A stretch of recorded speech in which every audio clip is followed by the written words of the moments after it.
All right, we are looking at Titus chapter 1, verse 9, continuing on with the qualifications for overseers and elders and what they must be. So we'll read this in Greek and then we'll read the NASB and we'll work through it. So, antekamenon, tu kata, tain didakein, pistu lagu, hina, dunatos, kai, parakalein, en te didaskalia, te hugiainuse, kai tus antilegantas, elenkein. All right, reading the NASB. Holding fast the faithful word which is in accordance with the teaching, so that he will be able both to exhort in sound doctrine and to refute those who contradict. So working through this section by section, first we have a participle here, modifying further what he must be. So explaining what he must be. He must be, we see that is a accusative masculine participle. So he must be what? He must be holding fast to what? Here we have a comma which helps us out here. In this case, it is the word, holding fast to the lagu, and then we have some modifications of that lagu. So it's kind of this whole bracket section here. The word, the faithful word, the pistu word, the faithful word, and then here we have a little prepositional phrase, the faithful word according to the teaching, or according to what has been taught.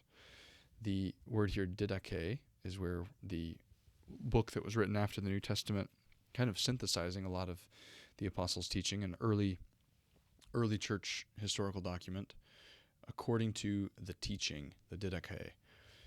Teaching, that is to teach or to provide instruction or doctrine. So basically this sound word that must be held on to, holding fast to the faithful word, is the word that is according to the teaching. The teaching likely here, since Titus is probably not dealing with a full New Testament, this is likely dealing with the apostolic teaching that's been passed down. And of course, Titus is holding a summary of it when he's reading the letter to himself.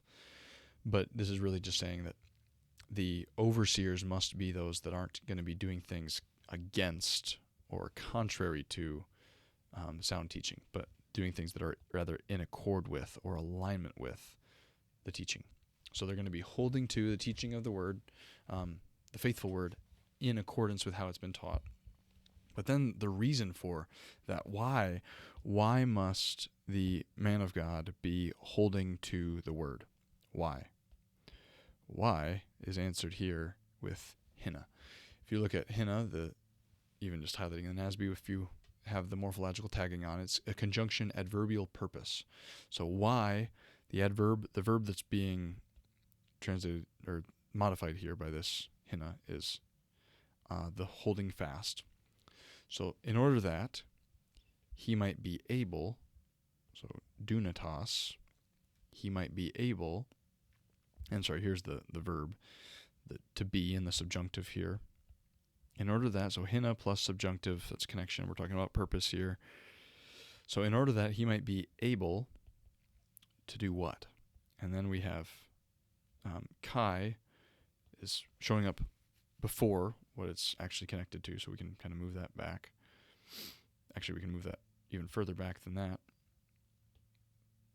And it's picked up as a connection point between kai here and kai here. So that he might be able to do blank and blank. Or to have kai here, you'd have the idea of both and. So it's just emphasizing both. You don't technically need this kai, but it adds emphasis that both are important. I'm talking both here. That he might be able to do both parakalein, so infinitive. He might be able to exhort, parakaleo, the DBL, to ask for earnestly would be kind of more in a prayer context, to invite, to call together, or to, as the last one has here, encourage, console, urge. I think that's the idea here seen is the idea of encouragement and exhortation or consolation. So this positive exhortation, so he might be able to exhort, but then we have a prepositional phrase modifying exhort. Exhort in what? In teaching. In teaching, or let me see the range on that. Didaskalia, the idea of teaching or doctrine, actually is what DBL and most translations actually side with this idea of doctrine, that which is taught. So that he might be able to exhort in doctrine. So you can't exhort in doctrine unless you hold fast to the word. But we have further here a modification of doctrine. What kind of doctrine? Sound doctrine.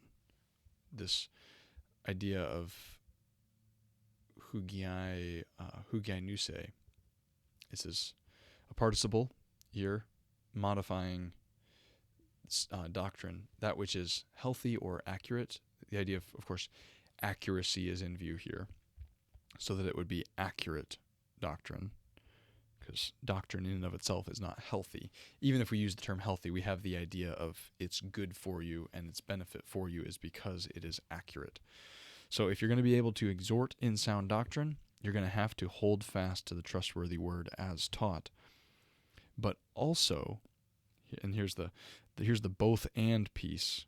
So we have the positive element of exhorting in sound doctrine, but then we have the negative element here seen.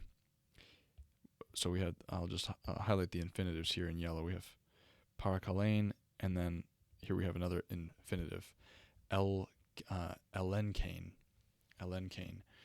And this is the last word in this verse here is the infinitive to expose or to rebuke. To rebuke, to expose, show one's faults. So this is a very negative, oh man, I drew my sign wrong here. This is a negative sign, not a positive sign. So that he might be able to exhort and positively help in sound doctrine, but also there's this need for an ability to identify and to refute those who contradict. Again, we have another participle here. Or those who oppose or speak contrary to the opposition. Which, of course, knowing sound doctrine is essential for even identifying opposition, even identifying those that contradict God's word. So in order to even identify, wow, that is spelled entirely wrong. So in order to even identify those that contradict, we have to have a clarity on what is sound doctrine, but we also have to have a ability to then rightly and properly refute. And this is the ability to point to God's word and say, no, that conclusion must not be so because blank. So this major ministry of the elder, the shepherd of God's flock, is to be teaching what is in accord with sound doctrine, what is healthy for God's people, but the idea of accurate truth, conveying accurate teaching, exhorting towards those things. We must live this way. And also being able to say, we must refute, we must not believe those that are opposing the truth, and here's why. So you have to be able to give the positive answers for why not and why. And that's why God's word must be held to firmly, because to release one's grasp on God's word and then try to exhort is to do really legalism, and to release one's grasp on God's word and then try to refute is to really just rely on one's own rhetorical powers or logical ability or reasoning, when really the fundamental basis for all of our argumentation should be the authority of the faithful word in alignment with how it was taught from the apostles, which we today in our time have preserved for us in God's word. So that is Titus 1:9 in a nutshell. A lot to unpack there for why we must all be holding to God's word, but why it's particularly essential that pastors and elders and shepherds of God's flock be holding to these things.